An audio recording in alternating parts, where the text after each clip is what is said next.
FM. We are broadcasting live from the Crown Plaza. Why? LABI, the Louisiana Association of Business and Industry.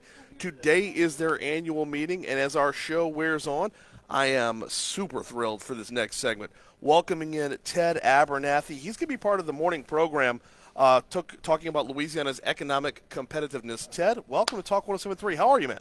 I'm good. A little early, but pretty good. Well, it's we got to get cranky before everybody else gets out there. That way, we get a head start. I appreciate you hopping on board, though, and I appreciate where we're going within this morning program. Talk to me a little bit. Set the table of what you and Stephen Moray and Stephen Barnes will be talking about. So our role is we've been looking at the economy locally. So I'm going to present data this morning on how your economy's been doing over the last 10 years, what the inertia currently is, and then how do you compare with other states you're competing with. And then the next step for LA 23 is to figure out how we get better. Okay, before we get into how we are looking, get a little sneak preview of it. Before we Yes. get into that, let's walk through a little bit of who you are and what, because once we know who's digging in on this, we know where we're going with the rest of the segment. So tell me a little bit about Ted Abernathy. I live in Charlotte, North Carolina, that nobody's ever heard of. It's a little tiny town on the coast. Was an economic developer for 30 years, ran the Research Triangle in North Carolina's economic development programs for about a decade, then ran the Southern Governor's think tank, the Southern Growth Policy Board, for a long time. Okay. Went private about 10 years ago. We do work for companies, helping them decide where they want to be. We do work for the National Association of State Chambers, so all the WAGs of the world. Yeah. And we're currently working on, I think, direct contracts with 13 of them, but have done plans for another whole group of them. And the rest of it is, workforce plans, strategic plans for companies and for governments and nonprofits. Okay, so this is the important part that I wanted to get to was when you're looking at the state of Louisiana, we here in Louisiana, we can put on some rose-colored glasses when we look at how we're doing and what we're doing, but you've got a zoomed-out view that shows the entire southeast region. Sure. So, how is our economy? Not good. Yeah. The last 10 years, you rank in the last 10 of states in terms of gross domestic product growth, wage growth, job growth, a lot of the factors that are there. And then the competitive pieces, you're not ranked real high on workforce, you're not ranked real high on infrastructure. There's a lot of things that really hurt you when you're competing in the marketplace. So the program this morning is to be economic competitiveness and talent supply. When you're talking workforce, that's where we're going with that. Is there anything, because we talked a little workforce in our first hour as well, is there anything glaring that sticks out that's like, this is mission critical, this is number one you have to fix? Yeah, two things. The first is that your projections for the next 10 to 20 years is that your adult workforce will shrink. And so it's really hard to convince a business to come to a place where you're already competing for workers, but you're not going to have any more of them. Okay. And especially when you look around and see Florida, Texas, North Carolina, Tennessee all growing, that hurts you. Second is your educational attainment levels. Okay, let's start with the workforce will shrink and get into the how. Yeah. Are we talking out migration? Are we talking aging out? Are we talking we're not replacing it at the right clip? What are we doing? I think all of the above. But Okay. In America, we're growing much slower. We don't have enough people to replace us. So immigrants are the delta, if you will, of how we're going to grow. In your state, more people are moving out over time. You're not as sticky as you once were, so people don't stay, and you're not attracting enough people moving in either domestically or internationally. We're talking with Ted Abernathy about the upcoming morning program, Louisiana's Economic Competitiveness and Talent Supply. So moving from the out-migration and retirement, aging out, because, I mean, we kind of know that problem's here. We need to be a lot more self-aware that the problem, it's not that it's coming, it's that it's here. You said the other half of that was our education levels are not where they need to be. Yeah, your skill levels overall. So education is one way of measuring that, but every company is looking for the same thing. They want enough workers with the right skills. Okay. And some of those skills are soft skills, and they're punctuality and responsibility, and some of them are technical skills that you're taught. Two types: work skills that are communication, team building, math and science proficiency, all of that taught through K-12. Then there's technical skills that are taught either by the company, community colleges, or higher education that are specific. If you want to be a pastry chef or a neurosurgeon, somebody's going to teach you that. So is this a matter of Okay, I'm going to ask this in like the rudest way Ask possible away. to the audience. Okay, are we stupid, or No. are we just not trying, or are we not doing the right things? I think I would doubt that you're stupid. Okay. I've never seen data that suggests that you're stupid. Morning show host, who knows? But you never can. Right as I take a sip. Right as I take a sip. I know. Well timed, Facebook, Ted. Facebook Well, Live. okay, yeah, we're there. No, so I think the gap, and one of the things I expect LA 23 to recommend is building a better bridge between education and occupation. Okay. And that gap is not strong in this state. We don't tell 7th, 8th, 9th, 10th, 11th, 12th graders what the opportunities are. We don't prepare them for those opportunities. So when the 7th grader or the 8th grader taking his first algebra classes says, I'm never going to use this in real life. Yep.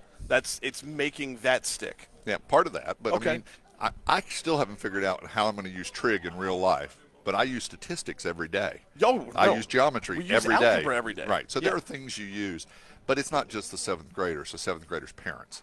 So my wife has a line that trying to teach a 8th grade boy what his career occupation is going to be is like pouring water on a duck.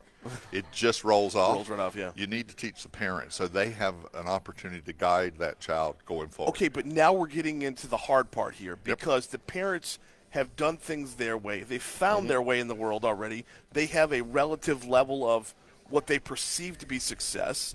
I mean, you're not going to look at everything you've done in your life and say, comparatively, it's if you look at, hey, I've done this and I've been successful at this. How do you tell the parents? How do you get the parents to make that shift? You understand the skills that made the parents successful. So you have to teach entrepreneurship through school. You have to teach statistics. You have to teach computer science. You have to teach communication, teamwork, all those things. They have to be core to what you're teaching someone to prepare them for the world of work. Ted Abernathy's our guest. You hit on one of my triggers, by the way. Go for it. How do you teach entrepreneurship? Is that a teachable skill, or is that a born trait? Absolutely a teachable skill. I mean, you can't teach your basic personality is what it is, but there are successful entrepreneurs with every personality type in the world.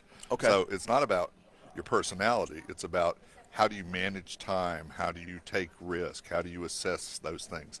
I mean, you can teach all of that, and you can teach how do you manage money? How do you find someone that's going to buy your product or your service? I mean, those are all teachable skills. Okay. And ecosystems are very successful all over the world in teaching those things. Love it, love it. Ted Abernathy's our guest. Let's broaden out now.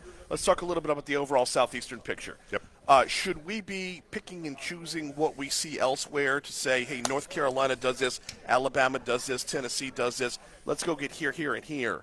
How do you approach that? Yeah.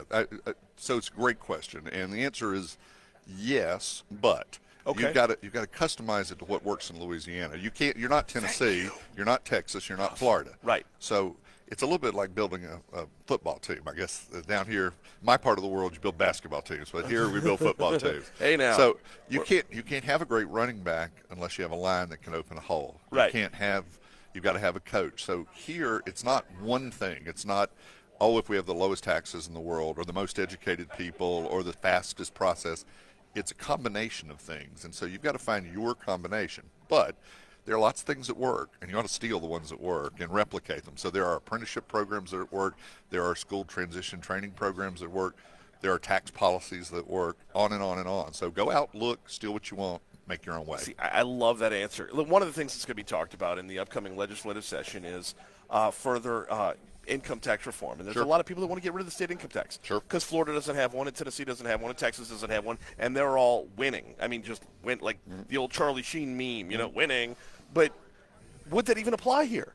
Do we have too many people below the would that even apply here with our demographic makeup, our socioeconomic makeup? I like the fact that you're walking down the path of, it might work for Alabama. It might work for Tennessee. But would it work for Louisiana? Not on and of itself. Right. I mean, you have to, again, you can't have one skill and think that solves your problem. Now, are taxes a competitive advantage? Absolutely. If they're lower, they're a competitive advantage. But Texas has high property taxes or high sales tax. You have high sales tax here. It's different. There are lots of ways to skin a tax, and I like so you ought to look at them differently. And yes, you might make that choice, but when you're making that choice, you're choosing between options. You're not just replicating someone else's. Lots of ways to skin a tax. I'm, Yeah. I'm just telling you right now, I'm stealing the hell out of that. Sure. This Take is it. mine. It Take it. belongs to me from now on. Ted Abernathy is our guest. We got about 2 minutes left, unless you have 6 or 7 hours to spare. We can just keep going. As long as I don't have to get up on the stage in a few minutes, You I'm good. do have to. And if someone will bring more coffee, I'm good here. Hey, it's right over there. We're good to go. Ted, in these last 2 minutes, I got to ask you about longevity, because the problems that you're talking about and the solutions to those problems, they're generational. Yes, some of them. We will not see direct results within an election cycle. We damn sure won't see direct results within a news cycle. No. How do we keep our eyes? Oh, yeah, it's News cycle starts again in a minute. No, Doesn't it? I know exactly, but like at the same time, that's what we expect, right? Yes. At the end of the hour rolls around and it fades to black. It says executive producer Dick Wolf. You don't solve problems like that. You solve them generationally.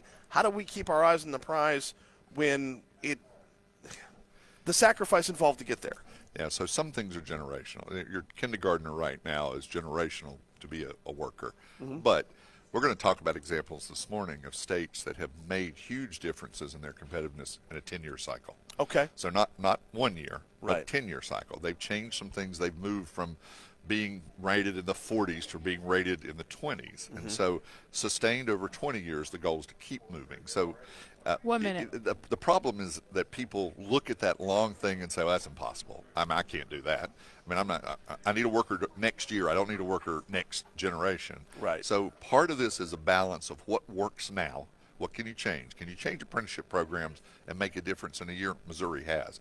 Can you change tax programs and make it work? Tennessee did. So you can make improvement, but it's a sustained effort over time. He is Ted Abernathy, going to be on the stage 30. for the morning program, Louisiana's Economic Competitiveness and Talent Supply. Man, I appreciate a couple minutes this morning. This conversation could keep going. The clock is shutting us down. Ted, thank you so much, man. Thanks a lot. Appreciate being here. Absolutely. We're coming up on 7:50.